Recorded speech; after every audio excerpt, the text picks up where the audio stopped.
Hi everyone, it's Clyde at Vibrant Soap, and I got this new fragrance called Shiraz, and it smells wonderful. And it's not like a really heavy wine scent either. It's a very like berry but subtle sweetness to it, and I really can't wait to see what happens when I put it in soap. And I have a color tutorial today. Basically, you see me wearing green. It has to do with the mixing of color combinations of red and green, and how to avoid it looking like Christmas time. Because I don't want a Christmas soap in this case. So let me get started with the color tutorial and the making of Shiraz. Okay, so for this Shiraz soap that I'm making, I thought of just putting the wine colored reddish purple in the white base of the soap, and I thought, you know what, sometimes red looks more powerful, this reddish purple that I'm thinking of, if it's not doused in white, but it's opposite color or complementary color, which is green. So that's what I've done here. And think of it in a wine glass. I thought of white as kind of milk, and milk mixed with wine just kind of made me a little sick. So I'm going to put my Shiraz color design together, and I'm going to have some white in it, but not as the base color. So this is the wine color that I mixed up. I'm going to leave a little bit of white as a border there to buffer it a little bit. And there we go. And it's going to be a really simple soap as far as numbers of colors that I'm using there. And it's not going to be separated in little circles here. This is just for me to plan out my colors to see how compatible they are. And it's not a dark green, it's a sort of light green. Whenever I'm mixing the complementary colors of red and green, I always think of like Christmas and the holidays, and I didn't want that for my soap. So you can see the difference between this lighter green and this purplish red than something with a stark red and green that we usually do. So I made this little koala to make my point, that it always comes across looking more like Christmas. So this is what I'm going to focus in on. And I want to thank Corey, you saved me. I was wondering how to get rid of that bluish cast on the color tutorials, because I don't want that to interfere with something as important as color.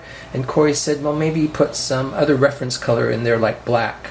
So that's why I put this border of black there, to try to solve the bluish tinge on my color tutorials. And that's only happened recently with the new camera and new kitchen and everything like that. So let's get on with the making of Shiraz. Alright, so let's get this soap going. And by the way, I just ordered a new light, so that'll help in here. It was a matter of getting the right camera angle and not getting the right light, so I think that's going to solve the problem here. And thanks for putting up with that in the meantime. I also like to soak my colloidal oatmeal and mix it up with the water before I start, so it doesn't like unnecessarily absorb all the moisture. And I'm thinking that might cause some acceleration, so I never have a problem with the colloidal oatmeal if I do it that way. No problem with it. It's a great addition to soap. I'll show you this little picture of the jojoba beads that I'm going to be putting into the base part of the soap. Okay, let's add the lye.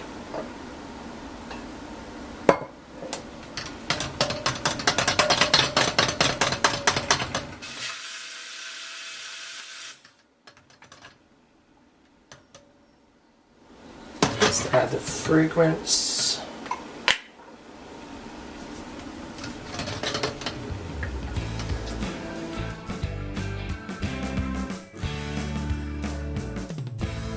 Let's get the colors going. First of all, little bits of, I didn't even dilute my mica powder there, but this is called Bordeaux, appropriate color for a Shiraz. Let's be happy that that didn't make more of a mess. And that's, I think, plenty of those two colors. Also going to have some white. There a little more of that. A little more of that. And the rest is going to be my light green.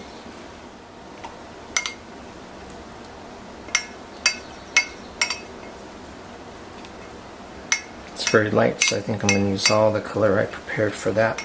It's got a mixture of titanium dioxide in there already. I took a gamble not knowing this fragrance, hoping it wouldn't accelerate, and so far so good.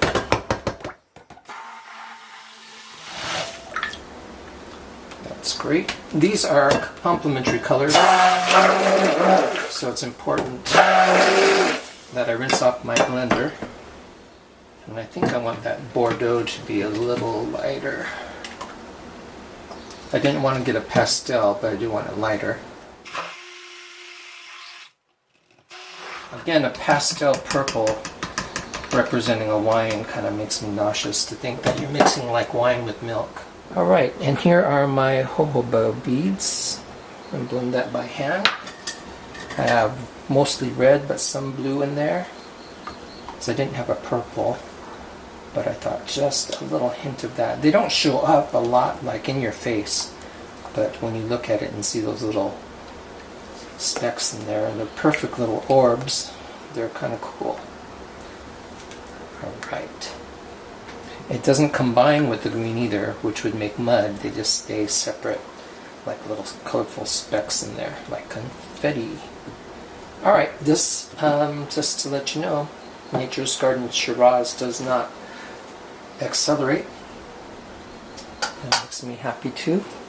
Get the green base in there. About half of it.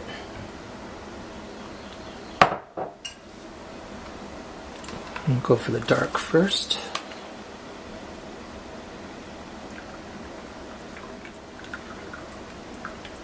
Nice drop swirl there. Followed by white to separate the two different kinds of purple.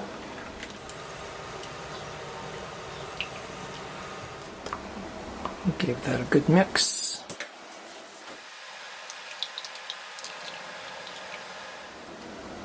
So I hope the overall effect is not wine mixed with guacamole either, but you know, maybe that's just as bad as the wine with milk. A bit more dark purple, just a little bit. And then the rest of the green.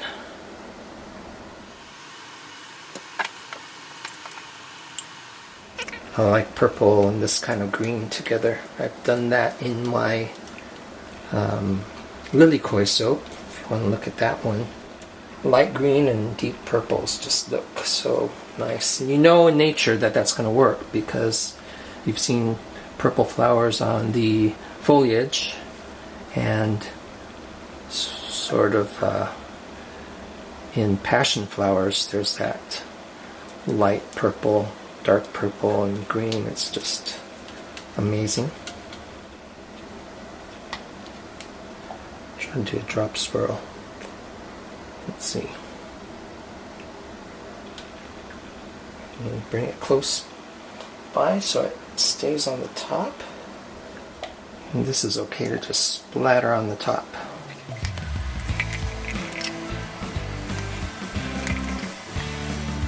You definitely get the grape scent in this fragrance.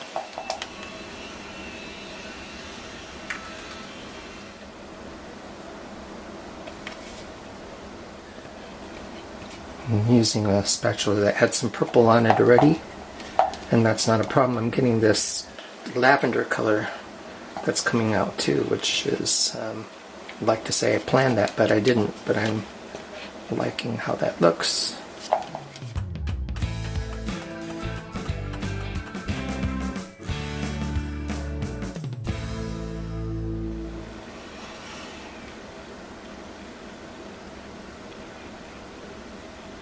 The other thing you might want to try for, I've been doing this for the house remodel project, is looking at lots of paint chips for the wall colors in here.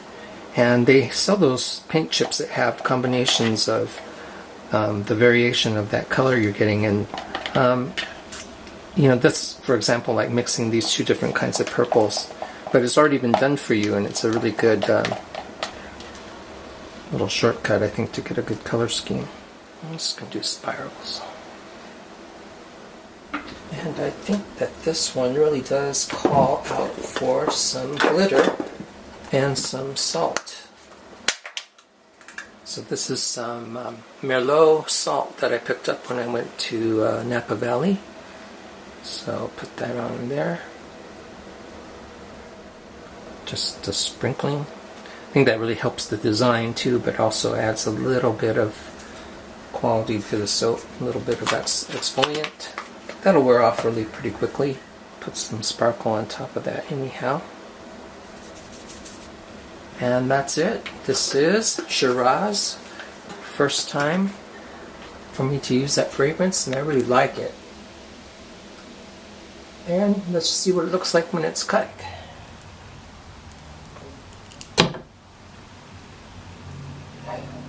Again, that purple will change a little bit. I really like this cool green surrounding the purple.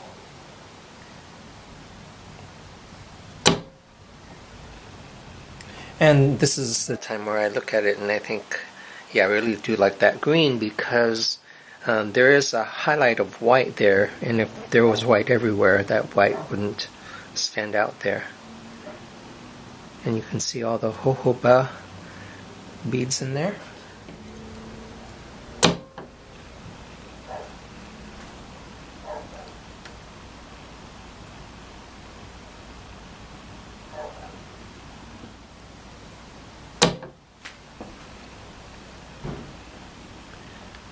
It adds a nice texture to the soap. And you can see the Merlot salt on top. The purple will change more to like a grape purple.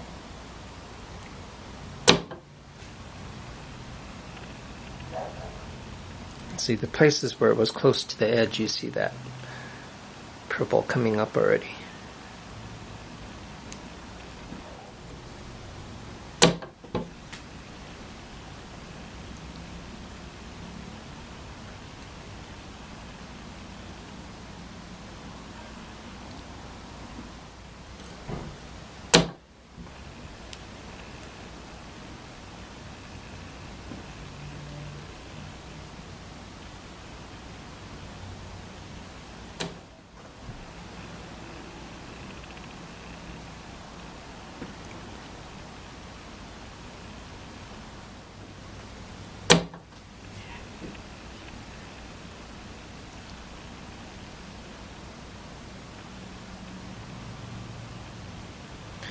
This is my favorite one so far, the way the swirls fan out.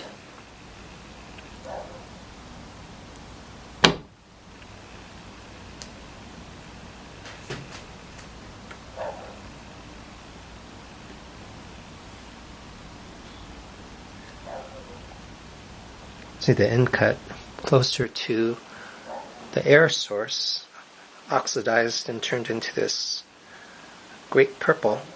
I'll bring back one of the first cuts I did. So some of this is already changing color. Okay, so this is Clyde Vibrant Soap, and thanks for watching again. This has been the cutting of Shiraz.